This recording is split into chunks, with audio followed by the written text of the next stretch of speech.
بسم اللہ الرحمن الرحیم۔ شروع کرتا ہوں اللہ کے پاک نام سے جو نہایت مہربان رحم کرنے والا ہے۔ بنی اسرائیل میں ایک فاحشہ عورت رہتی تھی۔ لوگ اس کے حسن و جمال پر فریفتہ ہو جاتے تھے۔ اس کا دروازہ ہر وقت کھلا رہتا۔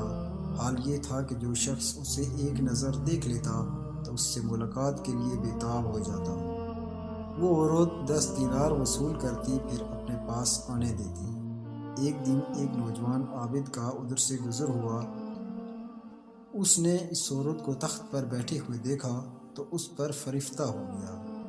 دل قابو میں نہ رہا۔ ہزار جتن کیے کہ اس عورت کا خیال دل سے نکال دے، مگر کامیابی نہ ہوئی۔ دن رات صبح و شام اس عورت کا خیال اس کے دل پہ چھایا رہتا۔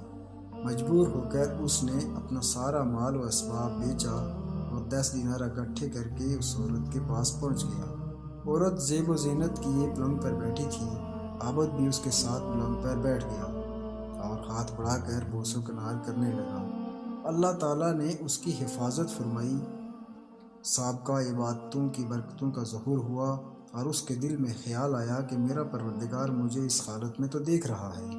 ایسا نہ ہو کہ اس حرام عمل سے میری کی ہوئی ساری عبادت ضائع ہو جائے۔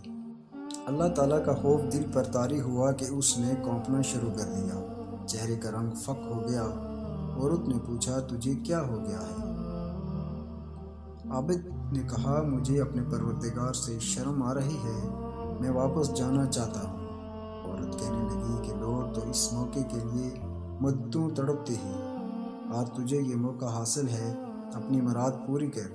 عابد کہنے لگا، میں نے تجھے جو مال دیا ہے وہ تیرے لیے حلال ہے، بس مجھے جانے کی اجازت دو۔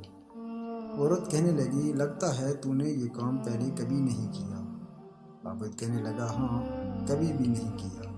عورت نے عابد کا نام پتہ پوچھا تو اس نے سب کچھ بتا دیا۔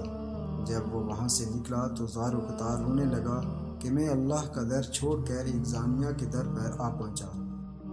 ادھر زانیہ عورت کے دل میں بھی عابد کی برکت سے خوف خدا طاری ہوا اور اپنے جی میں کہنے لگی کہ اس شخص کا پہلا گناہ تھا اور اس قدر ڈرا ہوا تھا۔